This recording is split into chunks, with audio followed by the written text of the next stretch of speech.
Good afternoon. I'm Barbara Lark, Chief of Security for Buffalo Public Schools. Today we're going to talk about active shooter, active threat awareness. I have the pleasure of working with Dana Estrada to present this information to you today. Dana? Good afternoon. Dana Estrada, Director of Border Community Service of Niagara University, and we operate a free emergency preparedness program in the city of Buffalo. So today the topic will be active shooter, active threat awareness, with highlighting some things that schools may need to know. By the end of this session, you will be able to describe actions to take when confronted with an active shooter, recognize potential threat indicators, describe actions to take to prevent and prepare for potential active shooter incidents, and describe actions to take when law enforcement arrive on scene. Please remember that not all recommendations will be applicable at every location. This information is intended to provide guidance and will require individuals and organizations to plan for themselves. Familiarize yourself with your organizational policy and your specific building plans. Preparedness and awareness are the keys to helping protect students, employees, visitors, and ourselves. Most active shooter situations are unpredictable and evolve quickly, lasting only minutes. We all must prepare to deal with the situation until law enforcement arrives on scene. It will be very quick, but your immediate response will matter, and those first few minutes will make a difference. An active shooter is an individual actively engaged in killing or attempting to kill people in a confined space or other populated area. There is often no pattern to the selection of victims, meaning individuals may not be targeted, but groups may be. Active shooters usually will continue to move throughout a building or area until stopped by law enforcement, suicide, or other intervention. Other intervention could be a person or a group of people coming together to subdue the shooter or threat. So it's important to remember that an active shooter or a person engaged in active threat never just wakes up one day and decides to do it. There is planning involved. And what research has found is that people enter on a pathway to violence. And as a community member, as a friend or colleague or a family member, you may see points on this pathway to violence that would indicate somebody is going to do something. A teacher-student may notice something more readily than somebody at a store with a student. But it's important to notice all of those little things in someone heading down this pathway to violence. So what are the steps to the pathway to violence? Well, the first is usually grievance, a feeling of resentment over something believed to be wrong or unfair. It does not have to be, in anyone else's view, a true grievance or something that is unfair or unjust, but to that person it feels like it is something wrong or unfair. Ideation, it begins with an idea to do harm. So someone starts to have those feelings that they want to do something.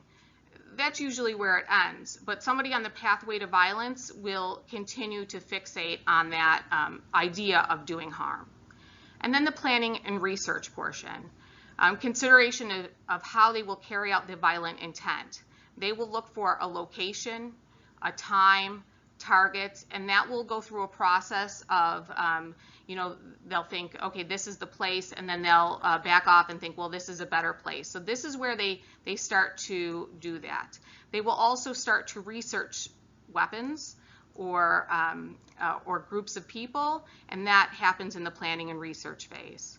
Preparation, the will to develop or acquire the means and methods to engage in harm, and that's when they start to acquire their weapons, their skill. So somebody may start going and target shooting, surveillance. They will often visit the location. Most are familiar with the location where they plan to do their attack. But for surveillance, they will still surveil. So they will watch the building, they will watch the doors, they will make sure, notice which doors are open at what times of day. They will sometimes come into a space to see their exits out. All of that that preparation happens at that stage. And then implementation, move to carry out the violent plan. That is the day that it actually takes place. So possible warning signs that are observable would be observable grievances with threats and plans of retribution. Those people will say offhanded remarks. Don't come back here tomorrow because something may happen, or someday I'm going to get this place. Sudden and dramatic changes in personality. Somebody who is really boisterous and happy all the time suddenly becomes withdrawn. Increasingly erratic, unsafe, or aggressive. Again, the same. Someone who was really not an aggressive person now starts taking aggressive language or aggressive action. Hostile feelings of injustice or perceived wrongdoing, that grievance. Marginalization or distancing from friends, colleagues, or family. Changes in performance in work or school. Maybe a student who is really diligent suddenly is concerned with schoolwork, or they may start skipping classes. And financial difficulties or changes. Someone who is saying things about financial changes in their life. Some of these warning signs are warning signs also for big things that are happening, especially in teenagers' life, or home issues. But they're really important to be aware of. So what to do when you start to notice somebody who is is going down the pathway to violence, or maybe going down the pathway to violence and has some behavioral changes? There are teams of people at our state level, at our county level, at our city level, and at our school level that can conduct behavioral threat assessment. So what is that? It is a process designed to identify, analyze, and manage threats to prevent violence. The process is used to define prohibited concerning behaviors and a threshold for intervention, establish procedures that are followed for each assessment, create a central reporting mechanism, and determine the threshold for law enforcement intervention. Now, you may not be part of a behavioral threat assessment, but that doesn't mean that your information is not important. There always has to be a channel for you to be able to report those items that you're noticing in your students or colleagues or anyone that's in the community that you notice may be threatening to do something. For more information, you can look at the Cybersecurity and Infrastructure Security Agency's website. They're part of Department of Homeland Security. Look for enhancing school safety using a threat assessment model. It provides a lot of good information. So what is a response to an active shooter or active threat situation? Well, there are a few different models that are used in the United States, but the one that the FBI, Department of Homeland Security, and Buffalo Police identify as our response for community members is run, hide, fight. So what does that mean? Well, in an active shooter situation, all involved persons should quickly determine the most reasonable way to protect yourself and students. So what are those recommended actions? Run. If there's an accessible escape path, attempt to evacuate the premises. That is your best option. 2, hide. If evacuation is not possible, find a place to hide where the active shooter is less likely to find you. And 3, fight. As a last resort, and if your life is in imminent danger, attempt to disrupt and or incapacitate the active shooter. We're going to now show you a video. It's a 5.5-minute video that puts all of these recommendations into action. It's readily available on YouTube, but it really shows a good response model if you're ever faced with one of these situations.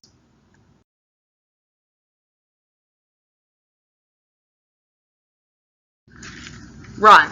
If you are outside of a classroom or it is safe to do so, and you notice there's an accessible escape path, attempt to evacuate the premises. Take into consideration those with mobility issues.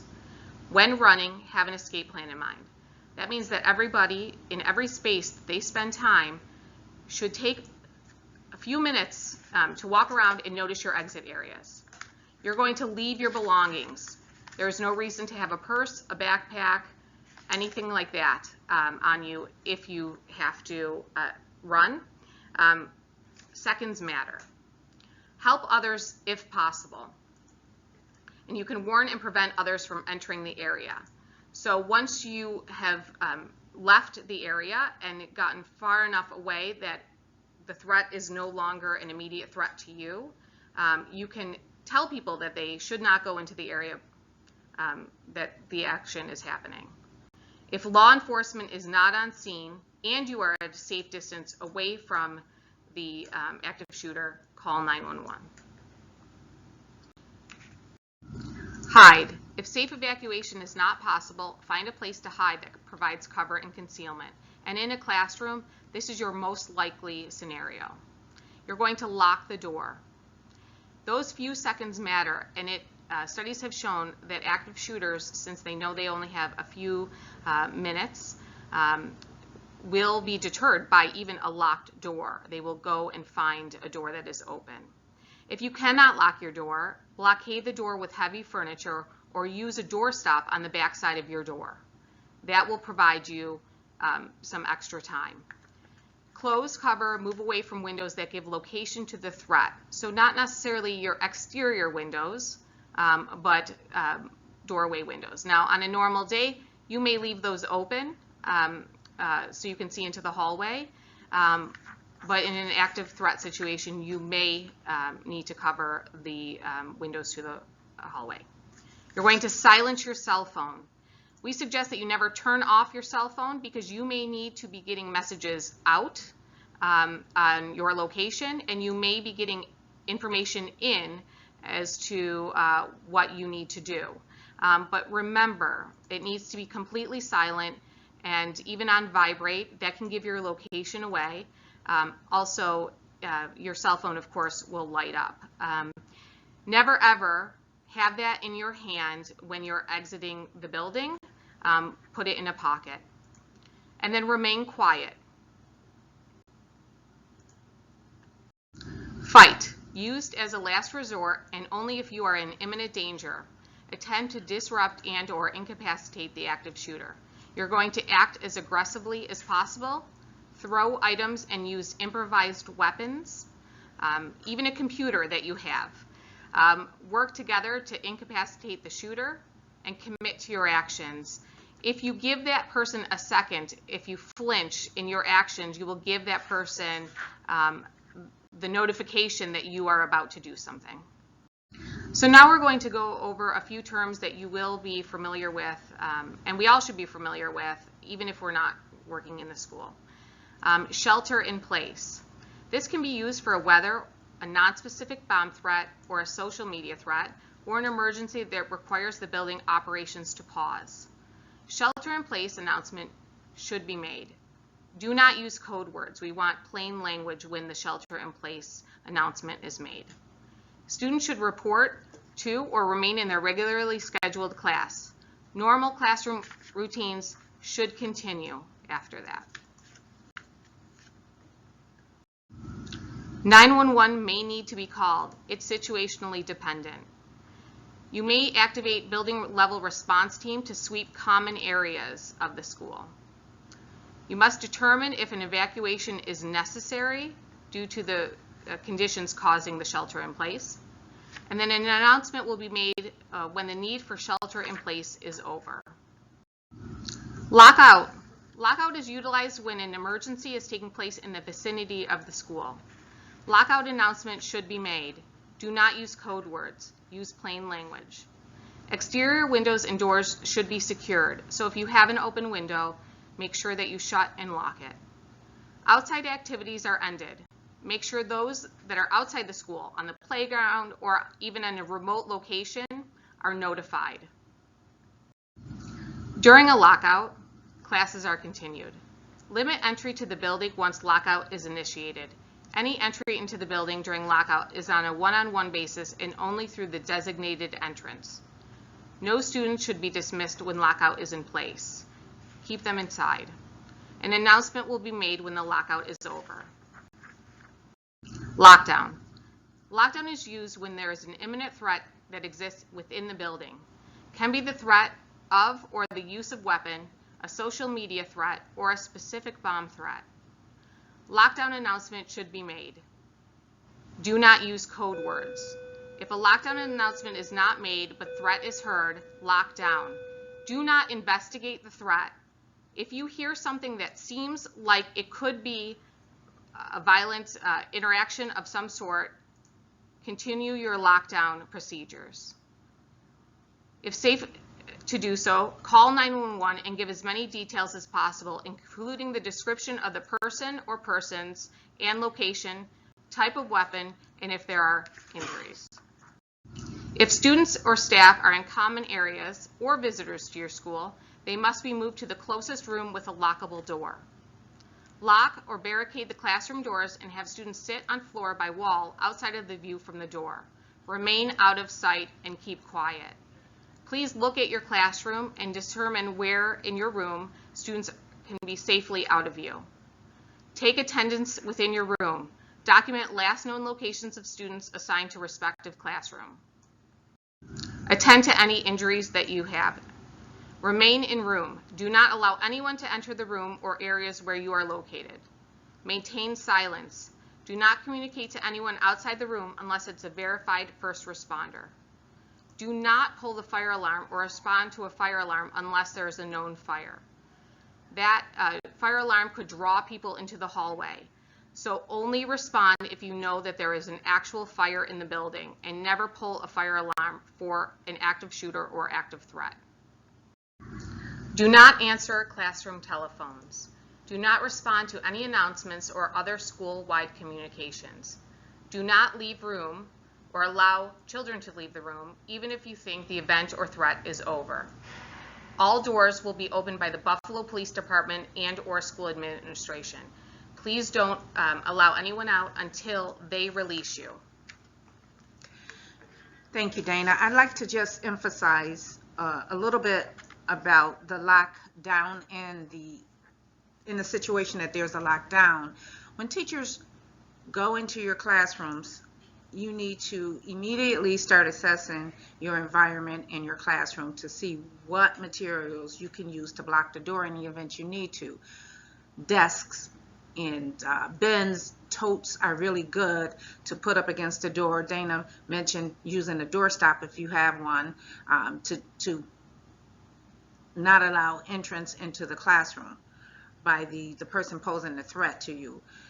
Now, as we know, teachers change classrooms. So anytime you leave your homeroom, you need to do the exact same thing when you enter that next classroom. You need to assess that room and see what the layout of that room is, where you could move yourself and your students if you needed to have a hiding space in that room, and what materials you could use to block the doors. When you're in the auditorium, when you're in a classroom, when you're in the gym, even in a restroom, you need to always be mindful of what safety precautions you can take in the event of an active shooter or an active threat. If students are outside of the classroom and you are not able to get to them, this is something that we're going to need principals, the administrators, and the teachers to constantly remind students. If a threat happens and you're separated from your class, if you're in the restroom, to stand on top of toilet seats so that if an active shooter were to look in the restroom, you would not be able to see your feet and know that you're in a particular stall and come in and do harm to the student. So just simple things like that could mean a matter of life and death. So we just have to get in the mindset of thinking, unfortunately, this is the time in the era that we're living in, and we're always on high alert, but we have to be mindful of any safety precautions that we can take wherever we are within the school building. You should immediately assess the situation when you walk into any room. And this is a good practice to start implementing in your day-to-day lives no matter where you go, but we're talking about schools in particular and how you can keep yourself and your students safe. Thank you. Forethought and training are important to enable you to react appropriately if confronted with an active shooter or active threat situation. As these situations evolve quickly, you will need to decide rapidly what the safest course of action based on the scenario that is unfolding. When law enforcement arrives on scene, immediate purpose is to stop the active shooter. So they will go to the area where the shots were last heard or the suspect was last seen. Remember to try to remain calm and to calm the students in your classroom the best that you can. Put down any items in your hand and raise hands in the air. Avoid pointing, yelling, or screaming. Proceed in the direction from which law enforcement are arriving. So if they are coming down the hall toward you, you're going to have your hands up and you're going to go run right by them. If you have some information that you need to provide, don't stop. You can, as you're running by them, say the last time the person was seen was in the room to the right. But keep continuing to move through the building to your exit areas. After reaching a safe location or assembly point, all persons involved in the situation, and if you are in the building, you are involved in the situation, will be held there by law enforcement until the situation is under control. Not only that, but they will ask you what you've seen, what you've heard, and all of those things that are important. So what information to provide? When possible, provide the following information to law enforcement officers or 911 operators. The last location of the active shooter or active threat. The number of shooters. Physical description of the shooter or shooters. Number and type of weapons held by the shooter. If you don't know weapons, you can even bring it down to a very basic level. If it looks like something that would be in a cowboy, a Western film, then say that. If it looks like something that would belong in a 1920s movie, say that. They will be able to determine, or a G.I. Joe type weapon, they will be able to better determine. Also, let them know if you saw somebody with tactical gear, if they had a helmet or a vest on. Any information like that that you can provide. And then also provide the number of potential victims at the location. That information will help ambulance response and hospital response. Prepare. Even the unknown or unexpected can be prepared for. This can include surveying your surroundings when you enter buildings or areas.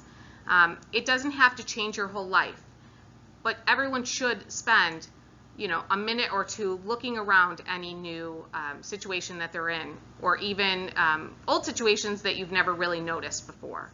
If you're at a concert, notice where your exit areas, a bar or restaurant. If you're at the shopping mall, your quickest way out. Notice things that may be out of place.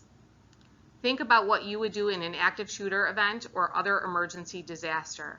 And please discuss those plans with your family and coworkers.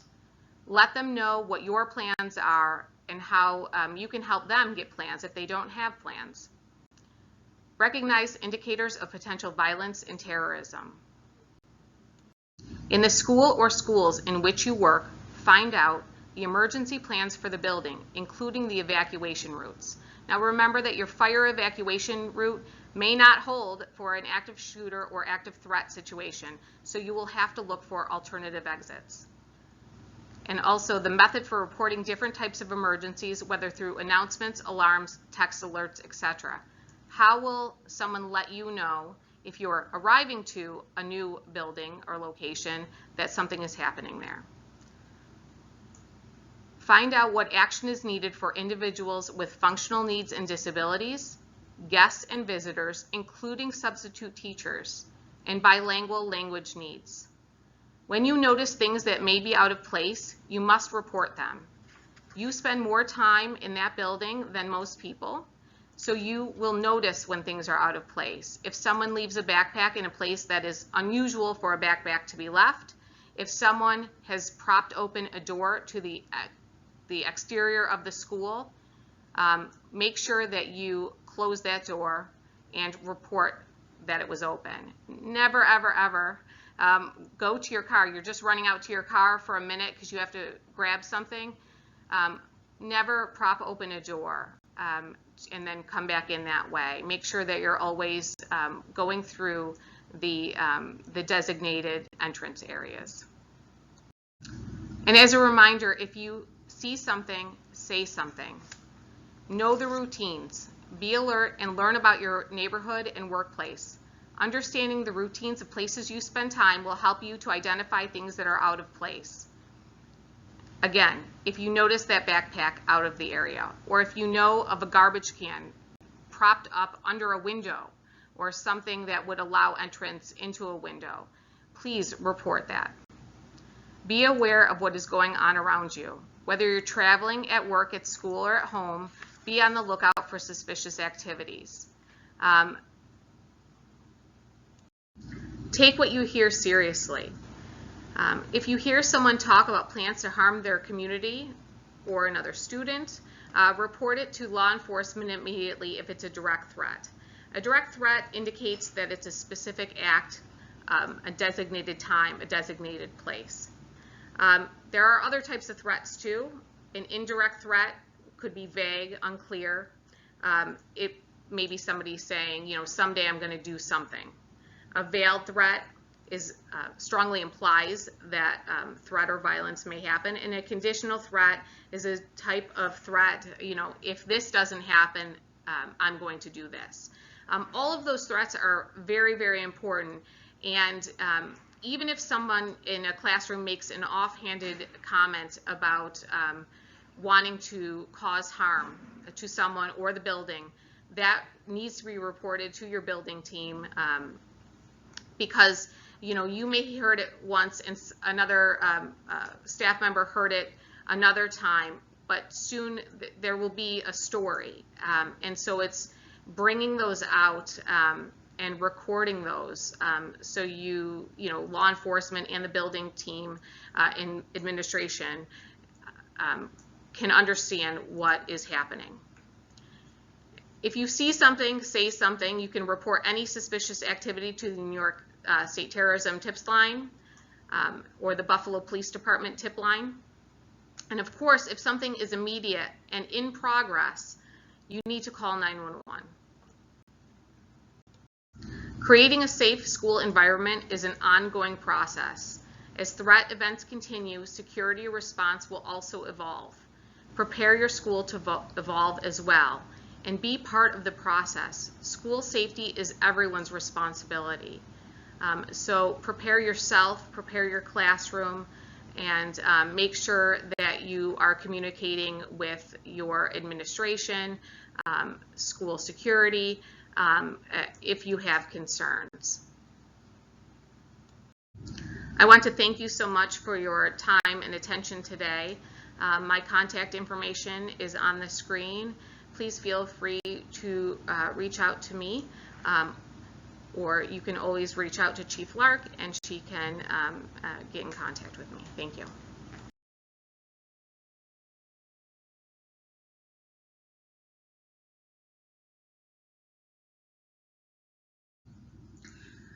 All right, I'm Chief Lark. I'm going to continue on with the training for active shooter, active threat awareness.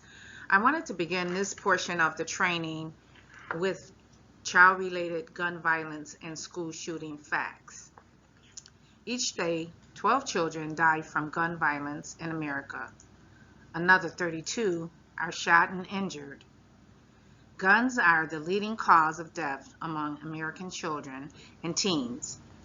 One out of 10 gun deaths are age 19 and younger. In fact, firearm deaths occur at a rate more than 5 times higher than drownings. Since Columbine in 1999, more than 338,000 students in the U.S. have experienced gun violence at school. There were more school shootings in 2022 than in any year since Columbine. This mirrored America's broader rise in gun violence as it emerged from the pandemic.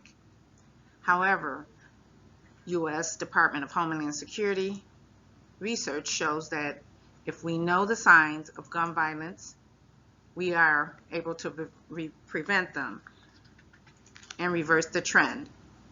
In 2022, 34 students and adults died, while more than 43,000 children were exposed to gunfire at school. Facts about how to stop school shootings and other violence. An estimated 4.6 million American children live in a home where at least one gun is kept, loaded, and unlocked.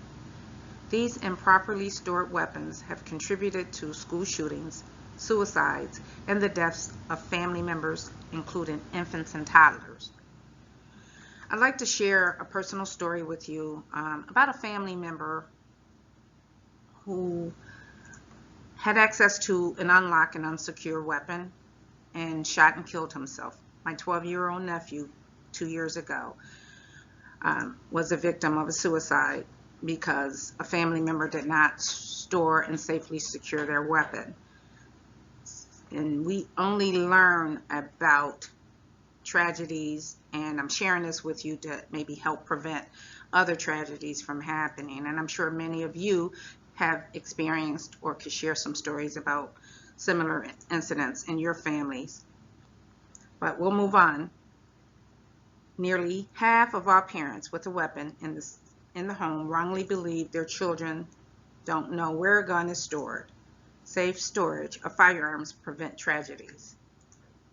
In 4 out of 5 school shootings, at least one other person had knowledge of the attacker's plan but failed to report it. In a comprehensive school shooting study, the Secret Service and Department of Education found that 93% of school shooters planned the attack in advance. When people see the signs and get help, we can end school shootings. Almost all mass school shooters share threatening or concerning messages or images. More than 75% raised concern from others prior to the attacks.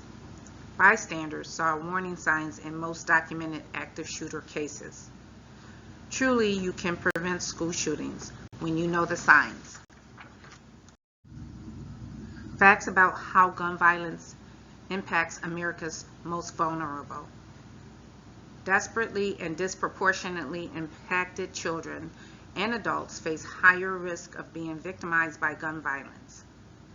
Despite economic factors, gender, racial, mental health conditions, or sexual orientation, everyone has the right to be safe in their classroom and communities. Children living in poverty, urban or rural, are more likely to die due to gun violence than their more affluent peers. About 1 out of 5 gay and lesbian youth have been threatened or injured with a weapon on school property. Black youth are 4 times more likely to be killed with guns than their white peers. Children of color are far more likely to experience campus gun violence. It's more than twice as much for Hispanic students and over 3 times as much for Black students. The majority of individuals with diagnosed mental illness do not engage in violence against others. Lastly, it must be remembered that 90% of teenagers killed in an act of violence were girls. In the next section of training, we're going to talk about the Buffalo Public Schools Safety and Security Reunification process.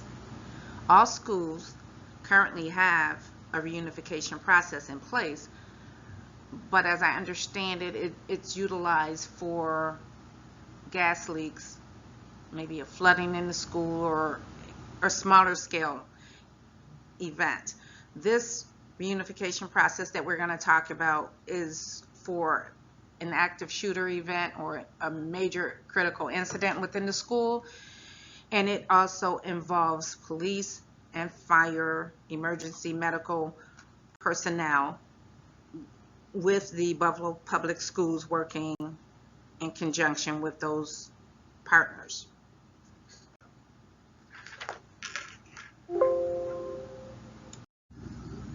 When an incident occurs, your priorities are going to be for student and staff safety and well-being, student and staff location and condition, successfully starting the recovery process. Objectives: every student, staff members, and visitors accounted for. Every student in the school's custody successfully reunited with the parent or guardian. When reunification might be needed. Reunification is the safe, orderly reunion of parents and guardians with their children because the school has been evacuated or closed. Reunification may be appropriate when the school has been closed or evacuated due to a major fire, gas leak, hazardous material spill, flash flooding, active threat, or other act of violence, bomb threat, etc. Reunification occurs when events at the school or in the neighborhood demand students are physically returned to parents. In the event of criminal activity, injury or death, additional time may be needed for law enforcement interviews or crisis counseling. The reunification site. Capacity reunification sites must be large enough to accommodate not only the students and staff of your largest schools, but also their parents and guardians. At some of the reunification type incidents that we've had in the past, parents may not have been allowed into the school buildings, may have kept them separate. But in a larger scale event involving an active shooter or any other type of major critical incident, it may be necessary to bring parents into the same building, but ensuring that they're kept in a separate room. The site must also have sufficient parking to allow for the many cars that parents will have, as well as the other emergency staff that'll be in the same building. The site must have the ability to control the perimeter, usually done by law enforcement. It may require a memorandum of understanding with the site owners for the use of the property. It should specify the scope of use, the duration, cleanup, property loss mitigation, etc. The site should also have multiple buildings and rooms. When possible, there should be multiple buildings on the site that can be utilized in order to keep students separate from their parents until they reunify. Room considerations. Command location. Command location is going to include a command post for law enforcement and for fire and for emergency personnel. Student staging. This will be where students are held after being received at the reunification site. Parent waiting area. This is a holding area for parents. Interview rooms and notification rooms. Parent-student reunification area. The reunification process in a nutshell. Should establish a parent check-in location. Deliver the students to the student staging area beyond the field of vision of parents and guardians. Should also include greeters who direct the parents and guardians to the parent check-in location and help them understand the process. Parents, guardians complete reunification cards and check-in. Runners who recover the students from the student staging area. Control lines of sight allow for communication and other issues to be handled with diminished drama or anxiety. Medical or investigative contingencies are anticipated. When it's all said and done, successful reunification is based on pre-planning and integration of first responders personnel. The Unified Command System. As an incident evolves, first responders typically establish their own incident command. So, for example, law enforcement, fire, they have an incident command system already in place. You'll have one person that's in charge, and it will be a host of other individuals that they will delegate responsibilities to in order to make sure that the event is maintained and contained and everyone is carrying out their tasks. While the responding department or agency will assume primary incident command, districts and schools remain responsible for reunifying their students with the parents and guardians. Unified command should include all stakeholders in the incident.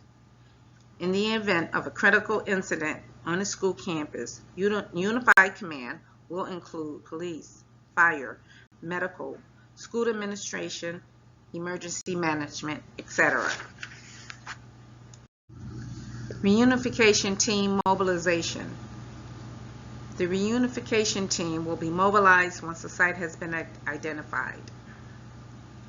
The reunification kit containing all required signage, forms, tablets, supplies, etc. will be delivered to the reunification site. Now, Buffalo Public Schools have already designated certain individuals to take this equipment with them upon leaving the school. So that will be going to the site with the personnel from the schools. Prior to the site being set up, a law enforcement team will sweep the site for any hazards, IEDs, which are incendiary explosive device, etc. Classroom evacuation. Once it has been deemed safe to do so, students will be escorted by staff to a pre-designated location within walking distance. It may not be within walking distance, and they may need to be transported via bus.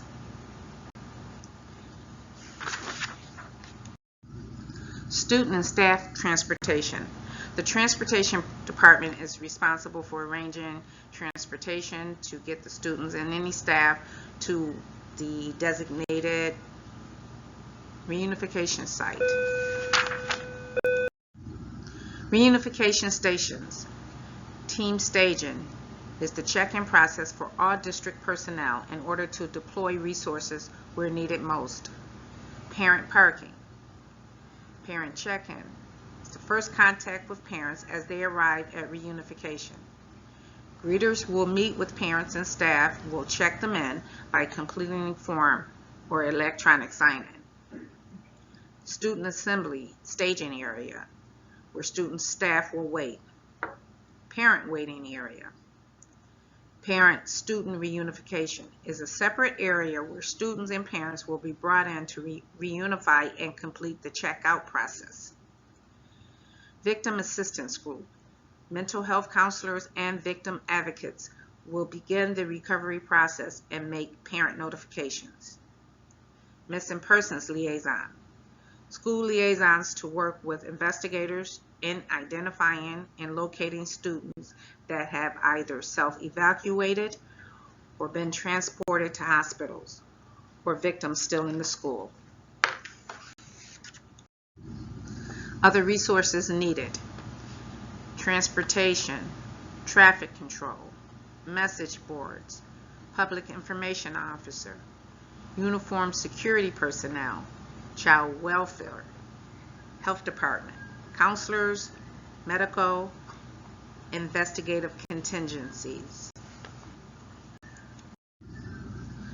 This is a photo of the incident command organization chart just to give you an idea of the layout and the structure of an incident command system. And the goal of all of this hard work that everyone puts in is to be successful in the reunification process. Best practices and lessons learned from others. Parent and guardian notification is a priority. Proper outer perimeter is impacted school. 5-mile radius is recommended. Law enforcement takes care of this. Constant communication with all stakeholders. The public information officer should be engaged and should be putting out regularly scheduled updates as often as possible. Change of role of the principal as the school's incident commander. Utilize sites other than another school. Primary, secondary, and third assignments for each role. In the event someone's not there on the day of an event, active shooter event, you have a second person and a third person as a backup.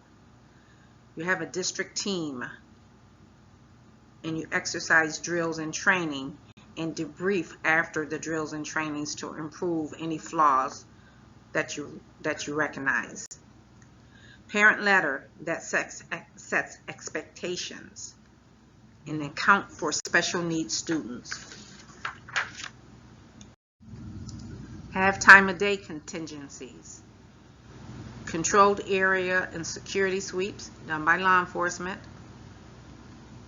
have reunification kits available. Unified command system will be utilized. Exercise control lines of sight to allow for communication and other issues to be handled without diminished drama or anxiety. Utilize technology, Wi-Fi access.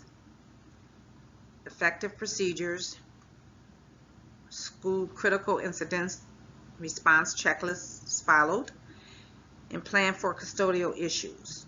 Make sure that any parent picking up a child has proper ID, and that if necessary, whenever possible, you can confirm any custodial issues so as not to release children to parents who are in guardians that they are not supposed to be released to. And plan for Murphy. Things will go wrong, just know it and just do the best that you can to prepare for it, and utilize the MAP checklist, which will be covered in the next slide. The MAP checklist includes the evacuation routes, the incident command post locations, incoming district responder routes. What this means is when you have a critical incident, you have a command post. You're going to have police personnel coming into the route, into the area. You're going to have fire coming into the area. You're going to have medical personnel coming in, and you're also going to have egress for those vehicles. It may be necessary, obviously, for medical personnel to get victims out of the area and get to local hospitals. You'll have parents coming in and out. That's all going to be included in this whole staging area, which could be very large.